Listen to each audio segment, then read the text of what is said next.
오늘 본문에 등장하는 주인공 발락과 발람을 처음 들어보는 분도 계실 것 같은데요. 대부분의 사람들이 이 발람 선지자에 대한 고정관념을 가지고 있습니다. 여러분 오늘 마음을 여시고 오늘 본문의 두 사람을 통해서 하나님이 주시는 은혜를 함께 누릴 수 있는 복된 시간 되시길 주님의 이름으로 축복합니다. 오늘 본문은 민수기 22장에서부터 24장까지의 내용인데요.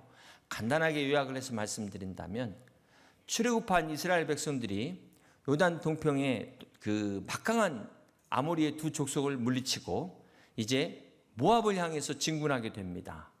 이때 모압 왕 발락이 이 소문을 듣고 두려워서 어찌할 바를 몰라 모압의 장로들과 미디안의 장로들을 다 불러서 도저히 이제 우리가 힘으로 싸워서는 이길 수 없으니까 어떻게 할 것이냐 그 고민 끝에 발람을 부르게 됩니다. 이 발람이 누구냐면 성경에 보면 부돌 사람이라고 나와 있는데요. 이 당시 유프라테스 강 상류 지역에 메소포타미아의 한 성읍을 말합니다. 근데 이 발람이 어떤 사람이었냐면 이 당시에 이 발람이 복을 빌면 다 복을 받고 저주하면 다 저주받는다로 소문난 사람이에요. 그 당시에 뭐 SNS도 없고 통신 그런 수단이 없는데도 불구하고 얼마나 대단했던지 그가 복을 빌면 복을 받는다. 라고 소문난 사람이었던 것입니다. 이 발람에 대해서 여러 가지 견해가 있죠. 여러 목사님들이 복술가다, 선지자다. 과연 어떤 것이 맞을까요? 먼저 이 복술가라는 것은, 주술가라는 것은 이 미신, 무당과 같은 건데요. 하나님의 영으로 예언하는 것이 아닙니다. 악한 영의 힘을 빌려서 초자연적인 능력을 발휘하는 이 점 보는 것과 같은 신접한 신의 능력을 빌려서 점을 보는 그런 행위와 같은 것인데요. 주로 거짓 선지자들, 사이비 이단의 영들로 우리로 말하면 이 무당들, 신접한 무당이 점 보는 것과 같은 그러한 것이죠. 근데 하나님께서 자 이것을 아주 가증하게 여기신다 그랬습니다. 우상 숭배와 같다 그랬어요. 자, 이 발람을 이 주술가로 보는 견해는 발람이 그만 물질의 눈이 어두워서 이스라엘 백성을 유혹해가지고 그 음행과 우상 숭배에 빠지게 했기 때문에 발람을 주술가라고 보는 것입니다. 민수기 31장에 보면 이 발람이 어떻게 죽냐면요. 미디안의 5 왕들이 죽게 될 때 그때 이스라엘 민족에 의해서 함께 죽임을 당하게 됩니다.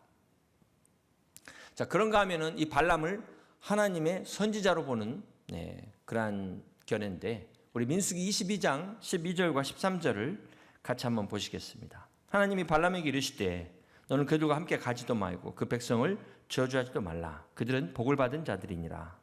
발람이 아침에 일어나서 발락의 귀족들에게 이르되 너희는 너희 땅으로 돌아가라.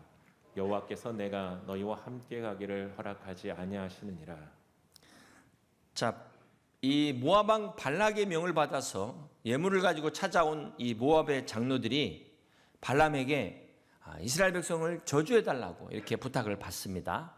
이때 발람은 하나님의 말씀을 듣고 거절을 하게 됩니다. 자, 그러자 이 발락 왕이 더 높은 고관을 보내면서 원하는 건 말만 해라. 무엇이든지 다 들어주겠다. 자, 이렇게 유혹을 하는데요. 이때 발람이 어떻게 반응을 합니까? 우리 민수기 22장 18절 말씀입니다.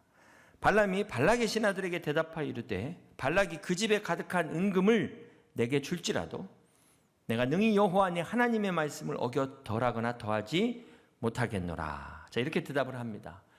발람이 자, 이런 뇌물 앞에서도 나는 하나님이 전하시는 말씀만 하겠다라고 이야기하는 걸 보면 이 발람을 주술사라고 이야기하기에는 어렵다는 것입니다. 계속해서 민수기 23장 7절과 8절을 봅니다. 발람이 예언을 전하여 말하되 발락이 나를 아람에서 모압 왕이 동쪽 산에서 데려다가 이르기를 와서 나를 위하여 야곱을 저주하라. 와서 이스라엘을 꾸짖으라 하도다. 8절 함께 했습니다. 하나님이 저주하지 않으신 자를 내가 어찌 저주하며 여호와께서 꾸짖지 않으신 자를 내가 어찌 꾸짖으랴. 자, 이렇게 발람이 이야기하는 것을 보면 결코 하나님을 모르는 사람이 아니라는 것이죠. 계속해서 민수기 23장 11절과 12절을 보시겠습니다. 발락이 발람에게 이르되 그대가 어찌 내게 이같이 행하였느냐. 나의 원수를 저주하라고 그대를 데려왔거늘 그대가 오히려 축복하였도다. 발람이 대답하여 이르되 여호와께서 내 입에 주신 말씀을 내가 어찌 말하지 아니할 수 있으리이까. 자, 이렇게 발람은 끝까지 발락의 뜻대로 하지 않고 하나님의 뜻대로 축복합니다. 자, 그리고 또 민수기 24장 13절에 보니까 가령 발락이 그 집에 가득한 은금을 내게 줄지라도 나는 여호와의 말씀을 어기고 선악간에 내 마음대로 행하지 못하고 여호와께서 말씀하신 대로 말하리라 하지 아니하였나이까. 자, 이렇게 발람은 하나님이 전하는 그 말씀대로만 전했다, 순종했다라는 면에서 선지자가 맞습니다. 네. 여러분, 만약에 발람이 주수가라면 어떤 선택을 했을까요? 하나님의 말씀과 이 어마어마한 뇌물 앞에서 어떤 선택을 했을까요? 네. 그가 만약에 주수가였다면 말씀이 아닌 뇌물을 선택했을 것입니다. 그런데 발람이 왜 이렇게 발람에 대해서 여러 가지 견해가 있었을까? 이 과거에 어떤 사람인지 알 수 있는 힌트가 나오는데요.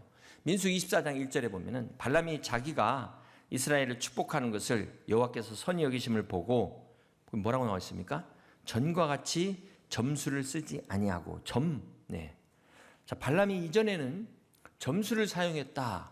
자, 이 구절에서 그가 점술사였을 것이다라고 추정을 하는 것입니다. 어떤 신학자들은 아마 바벨론의 제사장이었다가 그가 개종했을 것이다라고 추정을 합니다.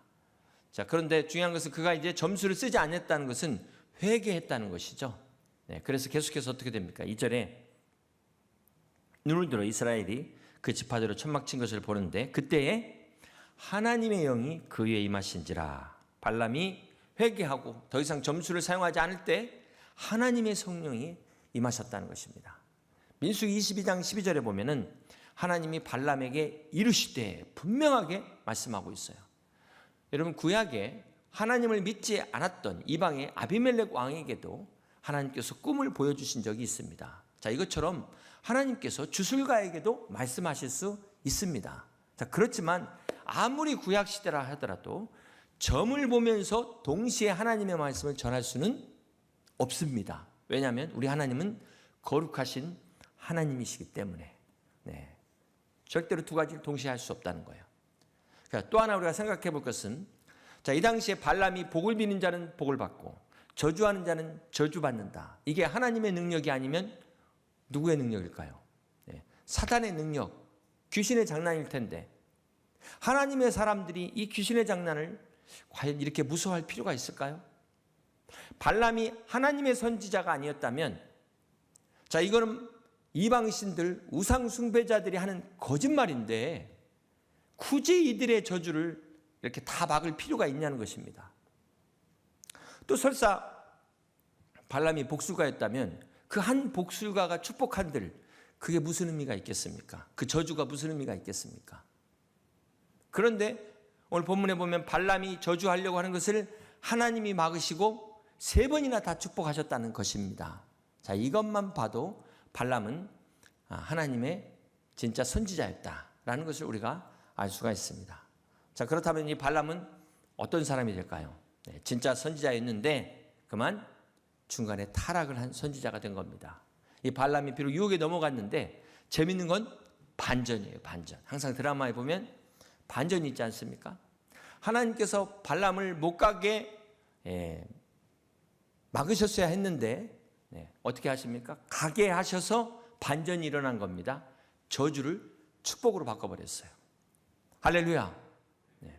사랑하는 성도 여러분, 이것이 바로 하나님의 방법입니다. 네. 사랑하는 성도 여러분, 우리 하나님은 그 역전의 명수다. VMR 투아웃의 뒤집기를 좋아하시는 역전의 명수. 네. 저주를 축복으로 바꾸시는 하나님이신 것을 믿으시길 바랍니다. 그래서 전화위복의 하나님. 네. 자, 그렇기 때문에 여러분 끝까지 포기하지 마세요. 왜 여러분이 다 끝났다고 생각하십니까? 그건 여러분의 생각이에요. 아직 끝이 아니라는 것입니다. 아직 끝이 아니다. 혹시 이 가운데 지금 끝났다고 생각하는 분 계십니까? 네, 절대로 착각하지 마세요. 아직 끝난 게 아닙니다. 자, 아쉬운 거는 여기까지는 좋았는데요. 민수기 25장에 보면 이스라엘 백성들이 모압 여인들과 음행으로 하나님의 진노를 받게 됩니다. 이 하나님의 진노로 그만 24,000명이 연병으로 죽게 돼요. 자, 이 계획이 누구의 계획이었습니까? 우리 민수기 31장 15절과 16절을 함께 같이 교독합니다. 모세가 그들에게 이르되 너희가 여자들을 다 살려두었느냐? 보라, 이들이 발람의 꾀를 따라 이스라엘 자손을 부올의 사건에서 여호와 앞에 범죄하게 하여 여호와의 회중 가운데 연병이 일어나게 하였느니라. 하나님의 강권적인 역사에 의해서 하나님의 백성을 이제 저주하지 못하게 되니까 이 발람이 발락 왕에게 이스라엘 백성들을 망하게 할 수 있는 방법을 알려준 거예요. 자, 이게 결정적인 문제죠. 자, 이것을 저 계시록 뒤에 2장 14절에 이렇게 말씀합니다. 그러나 내게 두 가지 책망할 것이 있나니 거기 내게 발람의 교훈을 지키는 자들이 있도다. 발람이 발락을 가르쳐 이스라엘 자손 앞에 걸림돌을 놓아 우상의 제물을 먹게 하였고 또 행음하게 하였느니라. 자, 이스라엘 백성들 앞에 모압의 이 걸림돌을 딱 놔가지고 하나님으로 하여금 범죄하게 만든 이 방법을 가르쳐 준 게 다름 아닌 발람이었다는 것입니다. 자, 이것을 저 베드로후서에서도 이렇게 이야기하는데요. 2장 15절과 16절을 함께 봅니다. 그들이 바른 길을 떠나 미혹되어 부올의 아들 발람의 길을 따르는도다. 그는 불의의 싹을 사랑하다가 자기의 불법으로 말미암아 책망을 받되 말하지 못하는 나귀가 사람의 소리로 말하여 함께 있습니다. 이 선지자의 미친 행동을 저지하였느니라. 발람이 불의의 싹을 사랑하다가 미친 선지자가 되어버린 타락한 선지자가 되고 말았다는 것입니다. 자, 이것들을 다 종합해 보면은 발람은 어떤 사람이었습니까? 처음에는 이방의 제사장 복술가였던 발람이 어쩌다 하나님의 은혜로 하나님의 선지자가 되었건만 그만 이 은혜를 잃어버리고 불의의 싹을 사모하다가 탐내다가 삭군으로 타락해 버렸다는 것입니다. 한마디로 잘 나가다가 끝을 망친 거예요. 사랑하는 성도 여러분, 2021년을 잘 시작했는데 우리가 끝까지 잘 가셔야 되는 겁니다. 끝까지. 중간에 옆으로 세시면 안 되는 거예요. 이 발람의 마지막을 여호수아 13장 22절에서는 이렇게 이야기합니다. 이스라엘 자손이 그들을 살육하는 중에 부올의 아들 점술과 발람도 칼날로 죽였더라. 여기 발람의 마지막을 뭐라고 말하고 있습니까? 더 이상 선지자라고 이야기하지 않고 점술가, 점쟁이로 부르고 있다는 것입니다. 참 이걸 보면 너무나 안타까운 일이에요. 사랑하는 성도 여러분, 우리가 항상 마지막이 중요하다. 끝까지 가야 된다.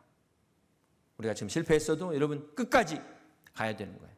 물론 우리는 과정도 중요합니다. 그러나 결과 또한 중요합니다. 사랑하는 성도 여러분, 오늘 본문이 주는 교훈이 무엇입니까? 우리가 지금 성경의 옛날 발락과 발람만 이야기하는 것이 아니라 오늘 교회 안에도 이 발락과 발람이 존재한다는 것입니다. 아니, 지금 내 안에 발락과 발람이 존재한다는 것입니다. 모압의 왕 발락은 자기는 하나님을 믿지 않았어요. 그러면서도 영적인 걸 알았어요. 하나님의 선지자 축복하면 복받고 저주하면 저주를 받는다. 이걸 알았어요. 그러고도 이걸 어떻게 해결하려고 했습니까? 은과 금, 돈으로 해결하려고 했다는 거예요. 무슨 말입니까? 인간적인 방법으로 해결하려고 발악했던 사람이 발락이었다. 우리 민수기 23장 27절을 보시면 발락이 발람에게 또 이르되 뭐라고 말합니까? 오라, 내가 너를 다른 곳으로 인도하리니 내가 거기서 나를 위하여 그들을 저주하기를 뭐라고 말하고 있어요? 하나님이 혹시 기뻐하시리라. 아니, 하나님을 믿지도 않는 이 발락이 자, 내 뜻대로 하는 것이 하나님이 혹시 기뻐하시리라.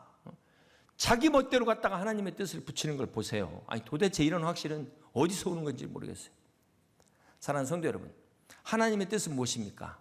하나님의 뜻은 하나님의 백성이 축복받는 것이 하나님의 뜻인 줄 믿으시길 바랍니다. 하나님을 믿고 있는 저와 여러분이 복받는 것이 하나님의 뜻이에요. 그런데 발락은 하나님의 백성들을 저주하려고 하는 이 자기 뜻을 하나님의 뜻이라고 지금 우기고 있다는 것입니다.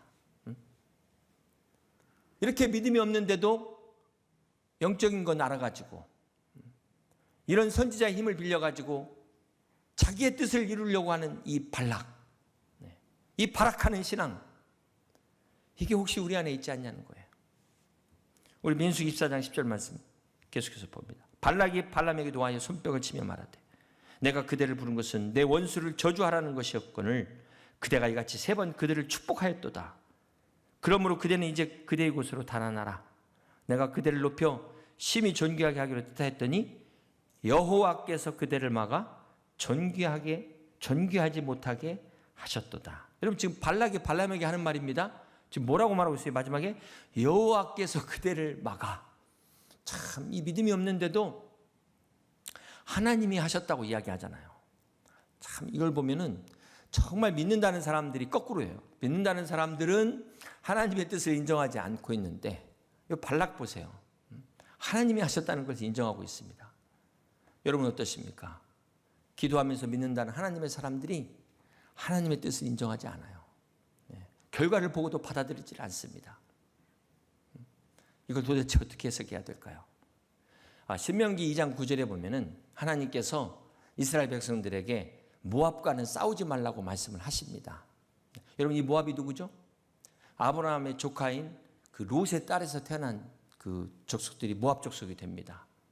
그래서 하나님께서는 애초부터 이 모압과는 어쨌거나 싸우지 말라고 말씀을 하셨어요.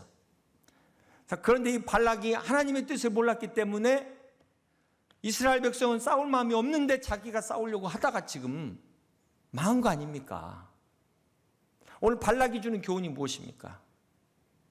인간의 비극이 어떻게 시작돼요? 하나님의 뜻을 알지 못하는 어리석음에서 인간의 비극이 시작된다는 것입니다. 우리가 하나님의 뜻을 모르기 때문에 엉뚱한 싸움을 싸우고 있다는 거예요. 불필요한 싸움을 싸우고 있다는 것입니다. 싸우지 않아도 될 것을 거기에다가 모든 걸 낭비하고 있다는 것입니다. 사랑하는 성도 여러분, 우리가 세상을 이길 수 있는 힘을 주님이 주셨는데 그러기 위해서는 하나님을 알아야 되는 것입니다. 성경을 알아야 돼요. 말씀을 배워야 되는 것입니다. 구원받는 것으로 끝? 그러면은 구원은 받았지만 이 세상을 살아가면서 맨날 마귀한테 얻어 터지는 일을 당하게 되는 거예요. 자, 여러분 왜 발람이 처음에는 하나님의 말씀대로 거절을 잘했는데 왜 중간에 변했을까요? 왜? 이 마음의 욕심, 이건 탐욕이죠. 그 탐욕에 대한 미련 때문에 이걸 끊어내지 못한 거예요. 근데 이게 발람만 그렇습니까? 오늘 여러분 그렇지 않습니까? 오늘 발람 민수기 22장 19절에 보면은요. 거기 그 모압의 장로들이 왔을 때 뭐라고 말해요? 그런즉 이제 너희도 이 밤에 여기서 유하라. 여호와께서 내게 무슨 말씀을 더 하실는지 알아보리라. 아니 분명히 하나님의 뜻은 아니라고 말해놓고는 더 높은 사람들 보내서 네 소원대로 다 들어주겠다 하니까는 뭐라고 말해요? 기다려보라는 거예요. 여기 하루 더 머물러 보고 내가 다시 기도해보겠다. 하나님이 여기서 무슨 말씀을 더 하시겠습니까? 발람이 지금 유혹에 넘어가는 이 모습 보세요. 지금 두 마음에 양다리 걸치고 있는 이 상황을 보세요. 자, 이렇게 발람이 흔들리니까 결국은 하나님께서 가게 하십니다. 그렇다고 해서 이게 허락하는 것은 아니죠. 사실 여기서부터 발람의 비극이 시작됩니다. 발람의 추락이 시작돼요. 그런데 발람은 지금 자기가 응답받았다고 좋아할 거예요. 응답받았네. 그러나 이것은 발람의 기도를 들으신 것이 아니라 발람을 버리시는 순간이다. 사랑하는 성도 여러분, 혹시 하나님께서 여러분의 길을 막으실 수도 있어요. 그 막으시는 게 은혜일 수 있다는 사실을 기억하시길 바랍니다. 어제 매일 성경에도 그 보면은 기도가 자기의 뜻을 관철시키는 순간, 하나님의 뜻을 내 뜻으로 관철시키는 순간, 그것은 더 이상 하나님이 기뻐하시는 기도가 아니라 보이지 않는 또 다른 또 하나의 신상이 될 수 있다는 것, 우상이 될 수 있음을 경고하고 있습니다. 우리는 그것을 기억해야 돼요.